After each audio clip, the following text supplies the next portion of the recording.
Pessoal, vamos à nossa segunda videoaula. Nós paramos nesse slide sobre a vasodilatação, tá? Qualquer dúvida, pega a primeira aula para você acompanhar. Relembrando, o calor provoca vasodilatação, como está aí embaixo, né? Demonstrando aí embaixo. E aí entramos em algumas situações interessantes. Por exemplo, quando você aplica o calor, o aumento desse calor provoca uma resposta de vasodilatação que vai aumentar a temperatura. Como o sangue tem a função de liberar calor e ele já está aquecido, o que acontece? Em algumas situações ele começa a retornar para dentro do corpo humano aquecido. O que o organismo faz? Ele provoca uma vasoconstricção reflexa, justamente para não voltar com o sangue muito aquecido para dentro do organismo. Tá? Então, é comum que você possa ter esse reflexo, essa vasodilatação diminuída se o calor for em áreas mais extensas.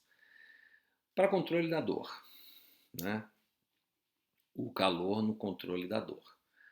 O alívio da dor é obtido pela alteração na condução, na velocidade com que as terminações nervosas elas respondem. Uma competição, que é o efeito, a dor, ela vai ter essa resposta diminuída, assim como a sensibilidade, o calor gera uma resposta sensitiva, a, provocando o que a gente chama de teoria das comportas, vai aquecer o tecido e esse tecido vai gerar uma analgesia. Tá? O alívio da dor é obtido pela diminuição da pressão mecânica sobre as terminações nervosas, reduzindo o espasmo muscular, resolvendo a isquemia, a indução de um efeito contra-irritante, diminuindo a dor também. O músculo relaxa, mas você pode usar a dor, mas você pode usar o calor também em situações aonde a dor não é por resposta mecânica, por exemplo, uma dor crônica, por exemplo, de artrose no joelho, depois que você andou, irritou, inflamou, você consegue ter uma resposta também pelo calor. Tá? E aí você tem um gráfico onde nós vamos acompanhar a evolução, né, da aplicação do calor. Descendo, você vai ter aumento da temperatura do tecido, aumento do metabolismo celular. Com isso, você vai ter uma cascata de eventos, desde o aumento da necessidade do oxigênio até a deformação plástica do colágeno. Para isso tudo, são fases do calor em que nós vamos utilizar isso aí perfeitamente, tá? Assim como mecanismos de controle descendente da dor, liberação de encefalina, fechamento das comportas espinhais, como nós falamos lá no slide anterior, mecanismo ou teoria das comportas. Tá aí resumindo, dá para você ter uma ideia do gráfico, o metabolismo aumentado nos tecidos nos quais o calor é absorvido, vai gerar transpiração aumentada, né?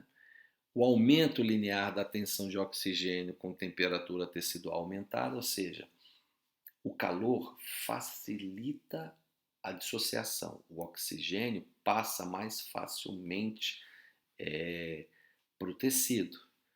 Em contrapartida, o frio diminui a liberação de tecido, de oxigênio para o tecido. A vasodilatação local com hiperemia, ou seja, a resposta do vermelhidão que você vê quando você coloca o calor, fica vermelho, né? Isso aí é uma vasodilatação periférica, como resposta à hiperemia. O relaxamento muscular vai ocorrer, né? A diminuição da dor por sedação, por teoria de descida da encefalina, por liberação da teoria das comportas, né? Substância P, por relaxamento do músculo, tudo isso favorece a diminuição da dor, né? Indicação do calor, situações em que você quer analgesia, se você quer relaxamento muscular, capsular, que você quer vasodilatação, não, lembrando-se que não se indique isso na fase aguda. Então, a hora que você quiser isso aí, você pode colocar o calor como pré-cinesioterápico, para analgesia, para relaxante muscular, para ganho de amplitude. Ele vai te ajudar bastante nas condições subagudas e crônicas, tá? As contraindicações, nós já falamos isso aí durante as aulas. Fique atento às contraindicações, pessoal. Uma delas, inflamação, fase aguda. Paciente com infecção, tá? Infecção não pode colocar calor. Ah, professor, mas é infecção, por exemplo, do furúnculo. A minha mãe coloca a infecção do furúnculo, ela bota a bolsa de calor, o furúnculo estoura e assim a minha dor diminui.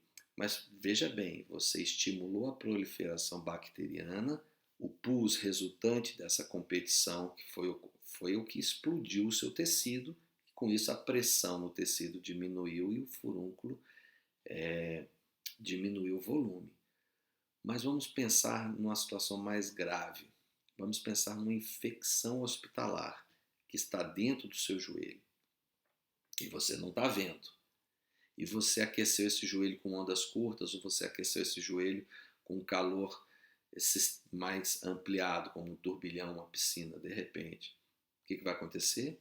Proliferação da bactéria e septicemia. Você pode levar o paciente a óbito, tá? O resto, use o bom senso.